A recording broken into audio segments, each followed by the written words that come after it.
তাজদারে Medina আখিরি নবী জনাব মুহাম্মদ রাসূলুল্লাহ সাল্লাল্লাহু আলাইহি ওয়াসাল্লাম দুনিয়াতে আগমন করার 70 বছর পূর্বে ঈসা আলাইহিস সালাতু ওয়াস সালামকে আকাশে উঠানোর কিছুদিন পরে আল্লাহ ইয়ামন দেশের মধ্যে ইয়ামনের নাজরানের মধ্যে একজন বাদশা প্রেরণ করেছিলেন। যে বাদশা ঘোষণা করে দিল, আমার দেশে কেউ দ্বীনের দাওয়াত দিতে পারবে না, আমার দেশে কেউ তাওহীদের বাণী পৌঁছাইতে পারবে না, আমার দেশে কেউ রিসালাতের দাওয়াত দিতে পারবে না।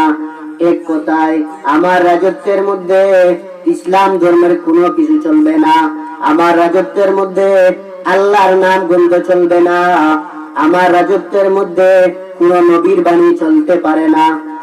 সেই বাদশাহ ঘোষণা করে দিল, যে মানুষ তাওহীদের বাণী পৌঁছাইবে, যে মানুষ রিসালাতের বাণী পৌঁছাইবে, তার জন্য ফাঁসি দণ্ডের আইন, তার সর্বোচ্চ শাস্তি হইল মৃত্যুদণ্ড।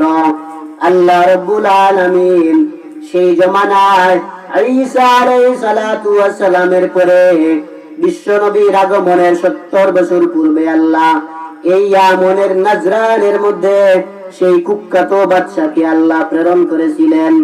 তাফসীরে কাশফের মধ্যে লেখেন, ওই বাদশার নাম ছিল ইউসুফ জুনওয়াস।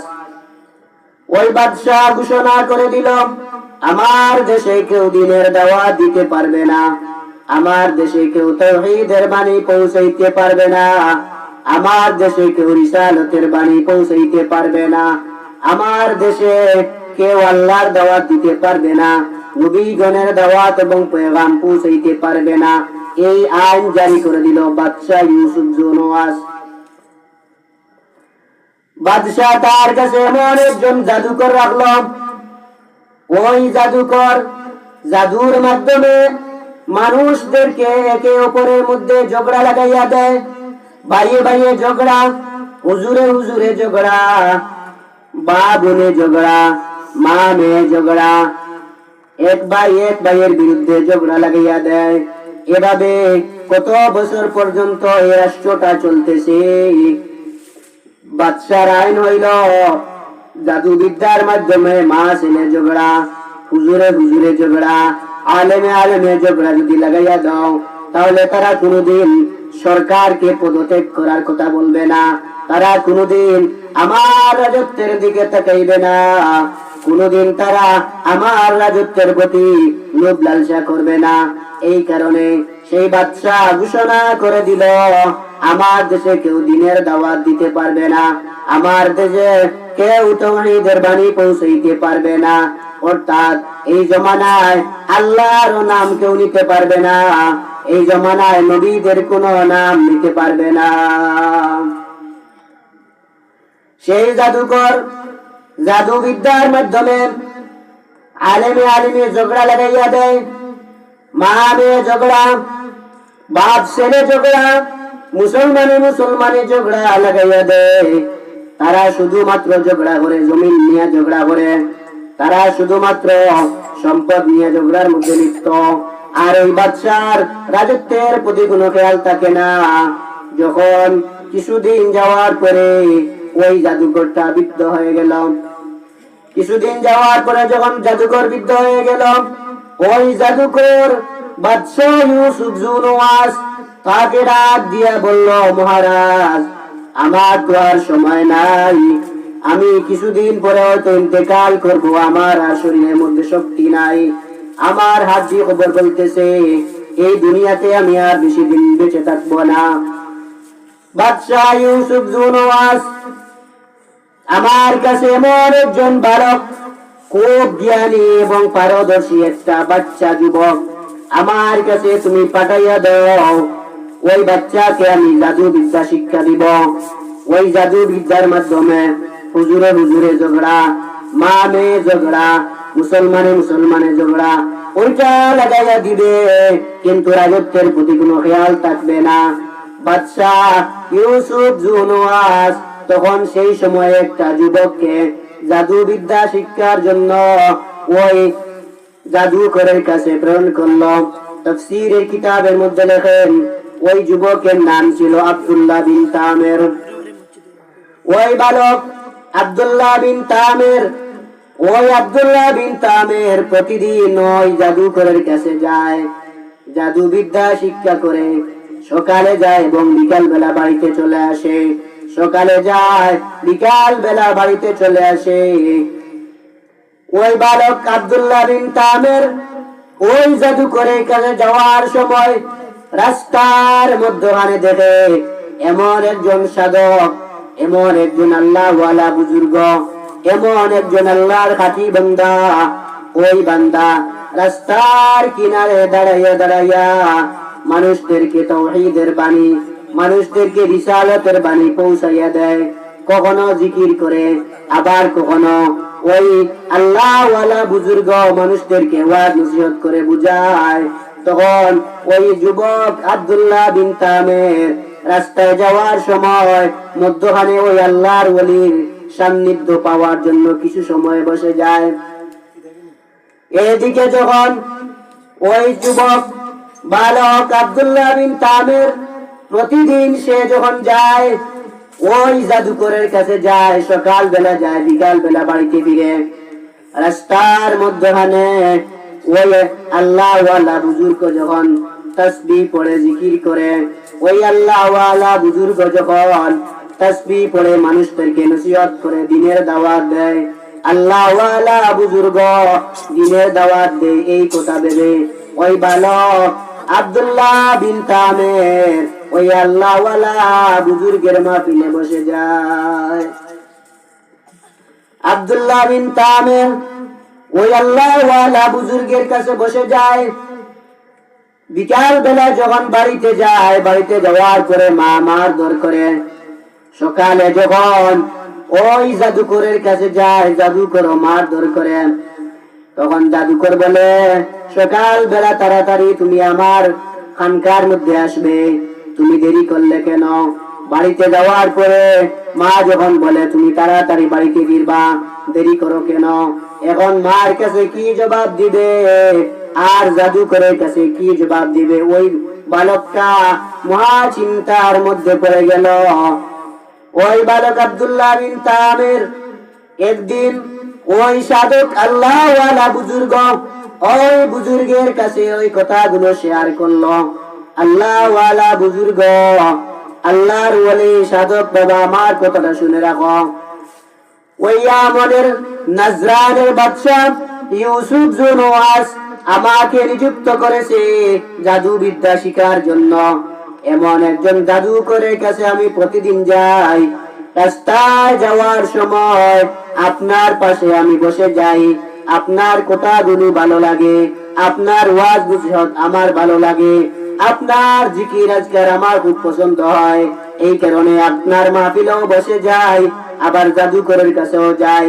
বাড়িতে দেরি হওয়ার পরে গেলে আম্মা আমাকে মারধর করে, আবার এইদিকে জাদুকরের কাছে দেরিতে গেলে জাদুকরও আমাকে মারধর করে। আল্লাহওয়ালা বুজুর্গ, আমাকে একটা পদ্ধতি শিখাইয়া দেন, আমি কি করব? ওই আল্লাহওয়ালা বুজুর্গ ওই বাচ্চাকে একটা সান্ত্বনা দিয়া বললেন, বাচ্চা তুমি মার কাছে গিয়া বলবা, আম্মা জান জাদুকরের কাছে গিয়েছিলাম, সে দেরিতে আমাকে ছুটি দিয়েছে। আবার জাদুকরের কাছে গিয়ে বলবা, জাদুকর মহারাজ আবার আম্মা বাড়ি থেকে আসার সময় আমাকে দেরিতে বাড়ি থেকে বিদায় করে দিয়েছে। এইভাবে দীর্ঘদিন পর্যন্ত চলতে থাকে। আব্দুল্লাহ বিন তামির বালক যুবকটা আল্লাহওয়ালা বুজুর্গের সান্নিধ্য থেকে সে আল্লাহর দ্বীনের প্রতি ধাবিত হয়ে গেল। আল্লাহর দ্বীনের প্রতি যখন ধাবিত হয়ে গেল, এদিকে জাদু বিদ্যাও শিখে, আবার এদিকে দ্বীনের দাওয়াতও শিখে, জাদু বিদ্যাও শিখে, দ্বীনের লাইনেও মেহনত করে, উভয়টা মেহনত করে। সেই জমানার মধ্যে আল্লাহওয়ালা কোনো মানুষ বলতে আর কেউ ছিল না, আর দ্বীনের দাওয়াত দেওয়ার মতো কোনো মানুষের পরিবেশ ছিল না। বাদশাহ ইউসুফ জুনওয়াস সব কিছু বন্ধ করে দিয়েছে, যাতে দুনিয়ার কোন মানুষ দ্বীনের দাওয়াত দিতে পারে না, রাসূলের বাণী পৌঁছাইতে পারে না। সেই কৌশল এবং পন্থা অবলম্বন করে বাদশা দীর্ঘদিন পর্যন্ত তার রাজত্ব চালাইল। অবশেষে ওই আব্দুল্লাহ বিন তামের ওই যুবকটা যখন একদিন গেল বাড়ির মধ্যে জাদুকরের কাছে যাওয়ার জন্য সকাল বেলা রওনা দিল। সকাল বেলা রওনা দেওয়ার পরে রাস্তার মধ্যখানে গিয়া দেখে একটা জন্তু জানোয়ার, চতুষ্পট এমন একটা ভয়ঙ্কর জানোয়ার রাস্তার মধ্যখানে দাঁড়াইয়া আছে। মানুষ ওই রাস্তা থেকে অন্য রাস্তা পার হইতে পারে না। আব্দুল্লাহ বিন তামের ওই বালক যুবকটা মহা মুসিবতের মধ্যে পড়ে গেল। এত হাজার হাজার মানুষ এক রাস্তা থেকে অন্য রাস্তা পার হতে পারে না, তাহলে আমি কি করে পার হইব? আব্দুল্লাহ বিন তামের হাত উঠাইয়া যখন আল্লাহর কাছে দোয়া করলো, আল্লাহ ওই সাধকের ধর্ম যদি সত্য হয়ে থাকে, ওই আল্লাহ ওয়ালা বুজুর্গের দাওয়া যদি সত্য হয়ে থাকে, ওই আল্লাহ ওয়ালা বুজুর্গের ওয়াজ যদি সত্য হয়ে থাকে, তাহলে আল্লাহ তুমি আমাকে সাহায্য সহায়তা করো। এই কথা বলার সঙ্গে সঙ্গে আব্দুল্লাহ বিন তামের ওই যুবকটা একটা পাথর হাতে নিয়া ওই জন্তুর উপরে নিক্ষেপ করলো। আব্দুল্লাহ বিন তামের যখন ওই জন্তুর উপরে পাথরটা নিক্ষেপ করলো, পাথর নিক্ষেপ করার সঙ্গে সঙ্গে ওই জন্তুটা মরে গেল। গোটা এই এমন দেশের মানুষ অবাক হয়ে গেল। একটা বালক একটি পাথর দিয়ে আঘাত করার সঙ্গে সঙ্গে ভয়ঙ্কর জন্তুটা মারা গেল। তাহলে বোঝা যায় ওই বাচ্চার মধ্যে কিছু স্পেশাল পাওয়ার আছে। এখন সবাই ওই আব্দুল্লাহ বিন তামেরকে মহব্বত করা শুরু করছে। এখন আব্দুল্লাহ বিন তামেরকে সবাই মহব্বত করা শুরু করছে। কেউ বাড়িতে যায়, বাড়িতে যাওয়ার পরে তার কাছ থেকে দোয়া নেয়। কেউ তার কাছ থেকে কুষ্ঠরোগী নিয়ে যায়, কুষ্ঠরোগীর মাথায় হাত বোলাইয়া দিলে আব্দুল্লাহ বিন তামের যেই বাচ্চা জাদু বিদ্যাও শিখে দিনের লাইনেও মেহনত করেছিল, দিনের লাইনে মেহনত করার খাতিরে আল্লাহ তার অন্তরের মধ্যে দিনের নূর আল্লাহ ডালিয়া দিলেন। এই কারণে ওই জমানার যত মানুষ ছিল সকল মানুষ তার কাছ থেকে দোয়া নেয়। কুষ্ঠরোগীকে তার বাড়িতে নিয়ে যায়, কুষ্ঠরোগীর মাথায় হাত বোলাইয়া দিলে রোগ সঙ্গে সঙ্গে সরে যায়। আবার অন্ধ মানুষের চোখে হাত বুলাইয়া দেওয়ার সঙ্গে সঙ্গে জন্মান্ধ ব্যক্তি ভালো হয়ে যায়। এই গোটা খবর যখন এমন দেশে পড়ল, এমন দেশের মধ্যে ছড়িয়ে পড়ল, তখন এমনের মানুষ অবাক হয়ে গেল। এমন দেশের মানুষ এখন সবাই অবাক হয়ে গেছে। আব্দুল্লাহ বিন তামের ওইটা যুবক, এমন একজন যুবক ছেলে জাদুবিদ্যা শিখতে যায়। এমন জাদু শিখছে যে জাদু শিখার মাধ্যমে সে দেখা যায় একটা পাথর দিয়া বাঘকে হত্যা করে ফেলল, জন্তু জানোয়ারকে, ভয়ঙ্কর জানোয়ার হত্যা করে ফেলল। আবার দেখা যায় কুষ্ঠরোগীর মাথায় হাত বুলাইয়া দিলে কুষ্ঠরোগী ভালো হয়ে যায়। আবার দেখা যায় কোন জন্মান্ধ ব্যক্তির চোখে হাত বুলাইয়া দিলে ওই রোগটা ভালো হয়ে যায়। তাহলে মনে হয় জাদুর মধ্যে কাম দিছে। নাউযুবিল্লাহ। বাদশাহ ইউসুফ জুনওয়াসের একজন মন্ত্রী ছিল অন্ধ।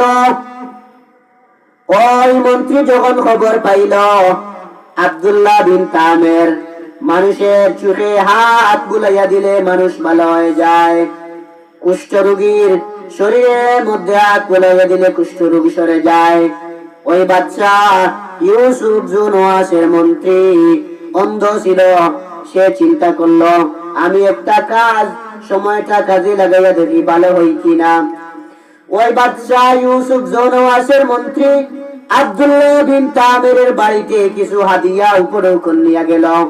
কিছু হাদিয়া নিয়ে যাওয়ার পরে বলল, আব্দুল্লাহ বিন তামের, তুমি যদি আমার এই জন্মান্ধ রূপটা সরাইয়া দিতে পারো, আমাকে ভালো করে দিতে পারো, আমার চক্ষু ভালো করে দিতে পারো, আব্দুল্লাহ বিন তামের, আমার চক্ষু যদি ভালো করে দিতে পারো, তোমাকে আমি এই হাদিয়া গুলো আনছি, আমি তোমাকে উপহার দিব। আব্দুল্লাহ বিন তামের আল্লাহর কাছে হাত উঠাইয়া দোয়া করলেন, আর ওই মন্ত্রীকে বললেন, মন্ত্রী মহারাজ শুনে রাখো, আমার আল্লাহ শিফা দেওয়ার মালিক, আমি শিফা দেওয়ার মালিক না, আমার আল্লাহ মালিক। আল্লাহ চাইলে মানুষদেরকে ভালো করে দিতে পারে, আর চায় না আল্লাহ ভালো করতে পারে না, এটা আল্লাহর এখতিয়ারের উপরে। ও মন্ত্রী মহোদয় শুনে রাখো, আমার দ্বারা কোনো কাজ সম্ভব নয়। আগে একটা কাজ হইল, শর্ত হইল, তুমি যদি ঈসা আলাইহিস সালাতু ওয়াস সালামের ধর্মের মধ্যে দীক্ষিত হও, ঈসা নবীর কালেমা যদি তুমি পড়ো, আমি আল্লাহর কাছে দোয়া করতে পারি, আল্লাহ যেন তোমার অসুস্থতায় সুস্থতা করে আল্লাহ তোমাকে ভালো করিয়ে দেয়। ওই আব্দুল্লাহ বিন তামিরের কথা শুনিয়া ওই মন্ত্রী মহোদয় ঈসা আলাইহিস সালাতু ওয়াস সালামের কালেমা পড়ল, লা ইলাহা ইল্লাল্লাহু ঈসা রূহুল্লাহ।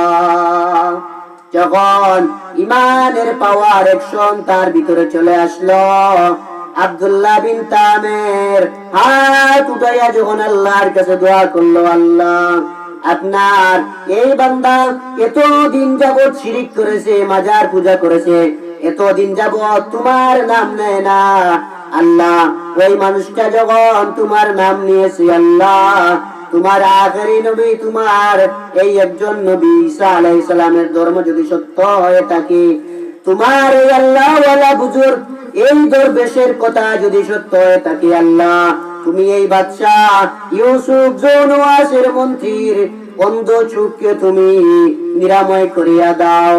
এই কথা হাত উঠাইয়া দোয়া করার সঙ্গে সঙ্গে আব্দুল্লাহ বিন তামির তাকাইয়া দেখে বাদশাহ ইউসুফ জোনওয়াসের মন্ত্রী ভালো হয়ে গেছে।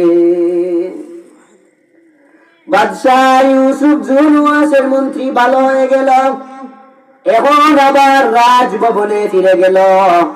রাজভবনে ফিরে যাওয়ার পরে যখন বাদশাহ ইউসুফ জোনওয়াস যখন দেখল আমার মন্ত্রীর চক্ষু ছিল অন্ধ, এখন সে পরিপূর্ণ ভালো হয়ে গেল, বাদশাহ মহারাজ জিজ্ঞাসা করল, মন্ত্রী মহোদয় আপনার অন্ধ চক্ষুটা কেমনে ভালো হইল, আমার কাছে একটু বলেন না কেন? এখন মন্ত্রী মহোদয় বলল, মহারাজ আমার আল্লাহ আমাকে শিফা দান করেছে, আমার রোগ নিরাময় করেছে।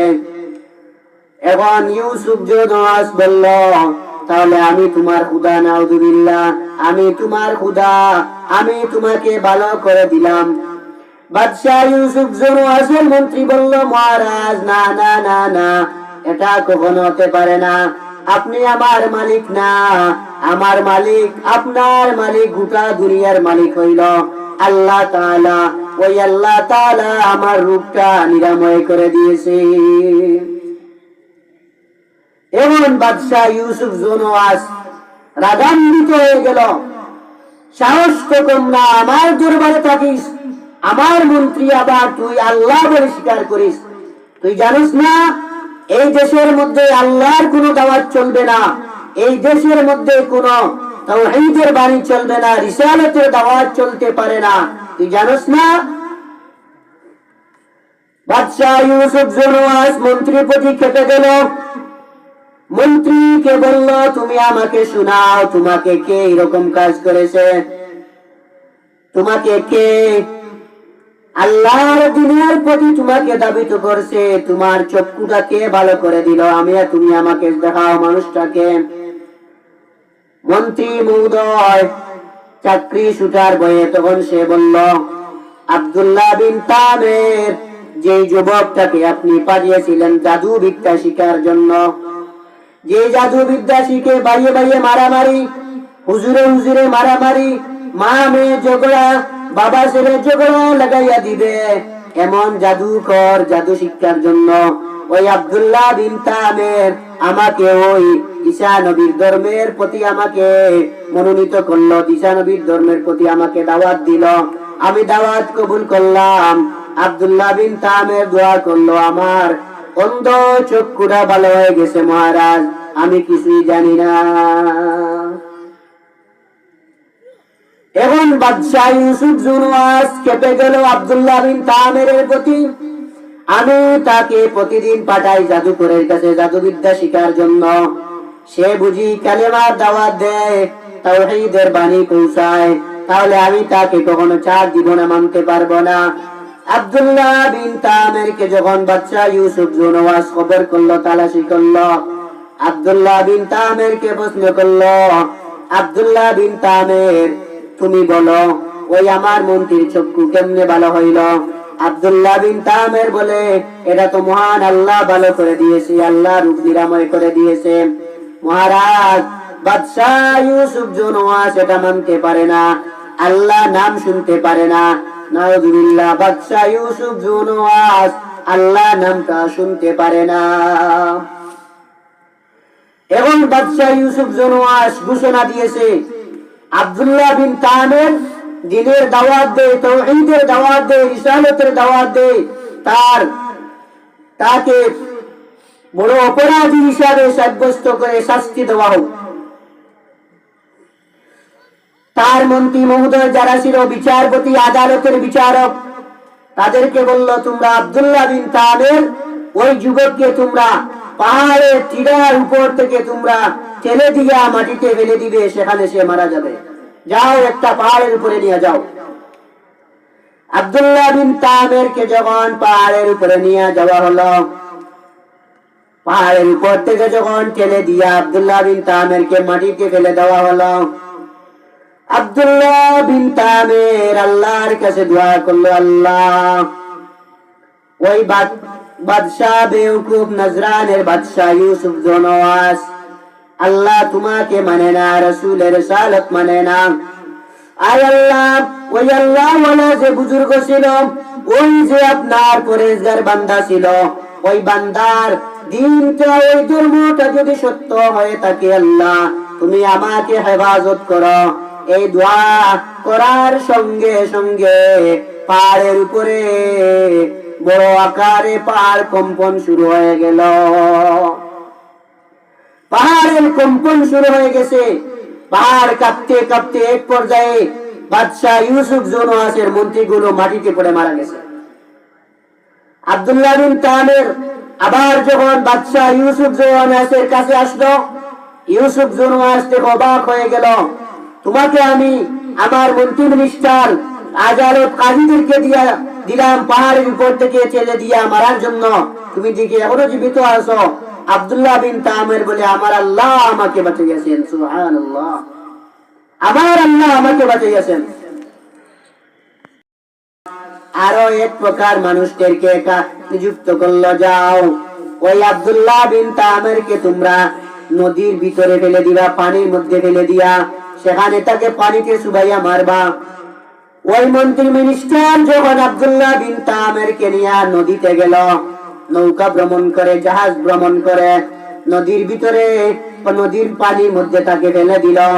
আব্দুল্লাহ বিন তামের নদীর পানিতে পড়ে আল্লাহর কাছে দোয়া করলো, আল্লাহ, ওই আল্লাহ ওয়ালা বুজুর্গের দাওয়াত যদি সত্য হয়ে থাকে, ঈসা আলাইহিস সালামের ধর্ম যদি সত্য হয়ে থাকে, আল্লাহ তুমি যদি এক আল্লাহ হয়ে থাকো, ও আল্লাহ আমি দোয়া করি আমাকে তুমি বাঁচাও। এই কথা বলার সঙ্গে সঙ্গে আল্লাহ রাব্বুল আলামিন আব্দুল্লাহ বিন তামেরকে হেফাজত করলেন। আব্দুল্লাহ বিন তামের পানি থেকে উঠে আবারও বাদশার কাছে উপস্থিত, বাদশার কাছে যখন আবার উপস্থিত হয়ে গেল, তখন বাদশাহ মহারাজ কেঁপে গেল। তখন আব্দুল্লাহ বিন তামের বলল, এই মহারাজ বাদশাহ ইউসুফ জুনওয়াস, তুমি আমাকে মারতে পারবে না, আর তুমি যদি আমাকে এই কথা বলে মারতে পারো, বিসমিল্লাহি রাব্বি হাযাল গুলাম, ও বাদশাহ ইউসুফ জুনওয়াস, এই কথা যদি বলো, বিসমিল্লাহি রাব্বি হাযাল গুলাম, এই কথা বলে যদি তুমি আমাকে মারতে পারো, আর আমার কাছ থেকে তুমি একটা তীর নিয়ে যাও। আব্দুল্লাহ বিন তামের একটা তীর বের করে দিলেন। ওই তীরটা ওই কথা বলে যখন তুমি আমার উপরে নিক্ষেপ করবে, আমি মারা যাইব। বাদশাহ ইউসুফ জুনওয়াস বিসমিল্লাহি রাব্বি হাযাল কাবা, এই কথা বলে যখন ইউসুফ জুনওয়াস যখন আব্দুল্লাহ বিন তামেরকে মারতে উদ্যত হলো, তখন দেখা যায় তীরটা তার শরীরের মধ্যে ঢুকে আব্দুল্লাহ বিন তামের শাহাদাত বরণ করলো। শহীদ হয়ে গেল আব্দুল্লাহ বিন তামের, শাহাদাত বরণ করলো আব্দুল্লাহ বিন তামের।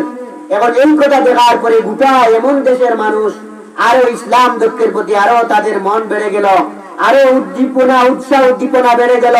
তাহলে তো বোঝা যায় আল্লাহর ধর্ম সত্য, ঈসা আলাইহিস ইসলামের ধর্ম সত্য। হাজার হাজার লক্ষ লক্ষ মানুষ এই অবস্থা দেখিয়া মুসলমান হয়ে গেছে। সুবহানাল্লাহ।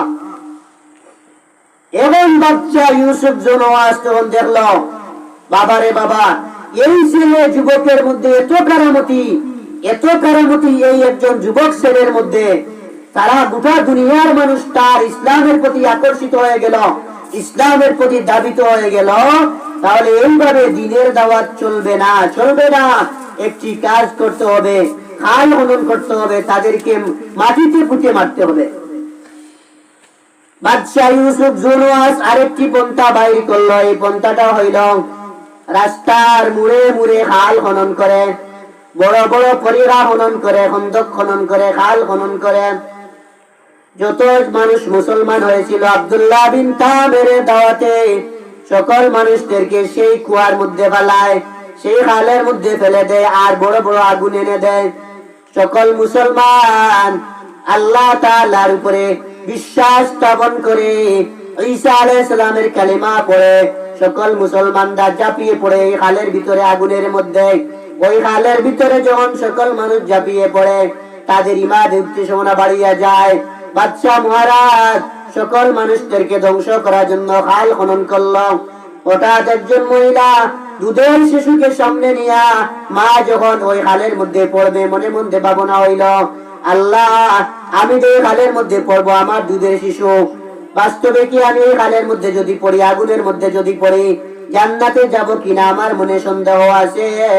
এই কথাটা যখন মহিলা মন থেকে বের করলো, তার কুলের শিশু যখন এই কথাটা বুঝতে পারলো, মা এখনো ওই খালের আগুনের মধ্যে এখনো পড়ে নাই, এই কূপের মধ্যে যখন অগ্নিকুণ্ডের মধ্যে আমার মা পড়লো না, আমার মা সকল মুসলমান অগ্নিকুণ্ডের মধ্যে পড়ে গেল, শাহাদাত বরণ করলো। আমার মা ওই অগ্নিকুণ্ডের ভিতরে যখন এখনো পড়লো না, তখন ওই বাচ্চা মাকে ডাক দিয়া বললো, আম্মা জান, না না না না, ভয় পাইও না, এটা সত্য ধর্ম, তুমি আগুনে ঝাঁপ দাও, আগুনে পড়তে দেরি হইবে, জান্নাতি ফুল বাগিচায় তোমার চতুর্দিকে ঘেরাও করতে দেরি হবে না। মার কথা, বাচ্চার কথা শুনে যখন এই মা যখন এই আগুনের মধ্যে পড়লো, তখন দেখা যায় ওই মা ও শাহাদাত